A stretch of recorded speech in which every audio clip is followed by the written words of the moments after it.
प्रकाश की किरण किसी परावर्तक सतह से टकराकर उन्हें वापस लौटना। जैसे हमारे पास में ये क्या है, प्लेन मिरर है, समतल दर्पण है।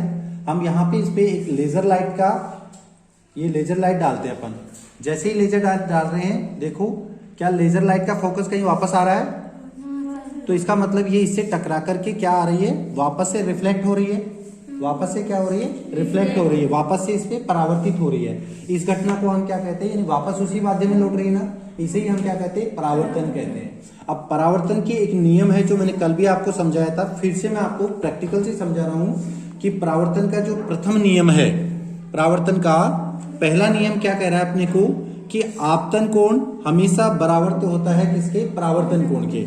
सबसे पहले मैं आपको बताऊं, देखो जैसे मान लो ये हमारे पास में क्या है, परावर्तक सतह है जिसके ऊपर एक प्रकाश की किरण गिर रही है। जैसे अभी बताया था मैंने आपको कि ये लेजर लाइट के ऊपर जो गिर रही है लाइट, ये लाइट जो गिर रही है वो तो क्या हो गई, आपतित, और जो वापस टकरा के रिफ्लेक्ट हो रही है। जैसे आप देखो मेरी टी शर्ट्स के ऊपर ये रिफ्लेक्ट हो रही होगी, हो रही है ना रिफ्लेक्ट, ये दिख रहा है आपको, यहाँ पे देखो ये रिफ्लेक्ट होके आ रही है ना, मेरी बाजू पे देखो इधर, ये इस तरह से।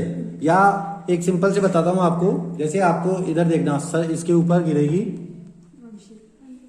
ये देखो अभिषेक के इसके ऊपर, जबकि मैं फोकस किस पे डाल रहा हूं, ये, और वो कहां पे जाके आ रहा है, अभिषेक के शर्ट पे रिफ्लेक्ट हो रही है ना। तो यहाँ पे जो मैंने इसको लेजर लाइट को इस पे डाला, तो ये तो कौन सी हो गई, इंसिडेंट रे यानी आपतित किरण, और जो मिरर से टकरा के अभिषेक के ऊपर गिर रही है, अभिषेक के शर्ट पे जो गिर रही है वो कौन सी हो जाएगी, परावर्तित किरण। क्लियर ये चीज। तो अब मैं आपको ये बताऊंगा कि ये कोण कैसे बराबर होते हैं। तो हम क्या करेंगे, एक ये दर्पण है अपना, इस दर्पण के लिए कोई भी ऑब्जेक्ट चाहिए अपने को, तो ऑब्जेक्ट के रूप में हम क्या करते हैं, यहाँ पे एक कोलपिन लेते हैं। नीचे देने के लिए हम ये बुक ले लेते हैं, ताकि इसमें जैसे मैंने यहाँ पे इसको क्या कर दिया, एक कोलपिन को यहाँ पे लगा दिया, ठीक है। ये कोई भी ऑब्जेक्ट या कोई वस्तु बन गई।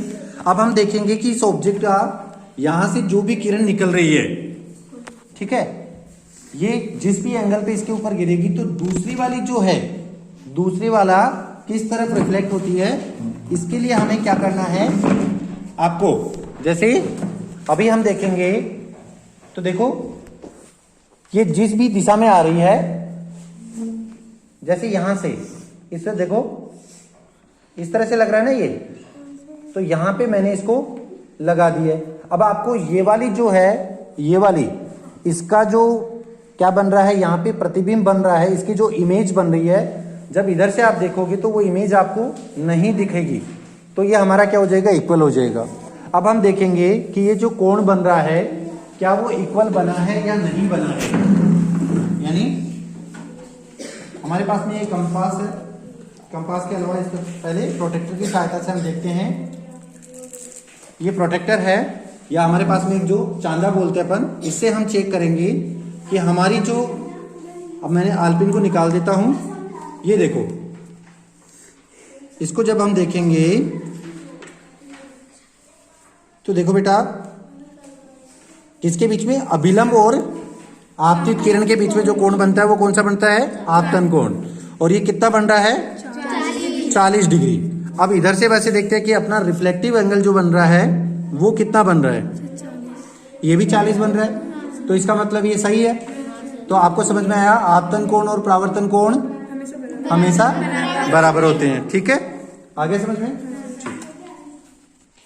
बन गया क्या।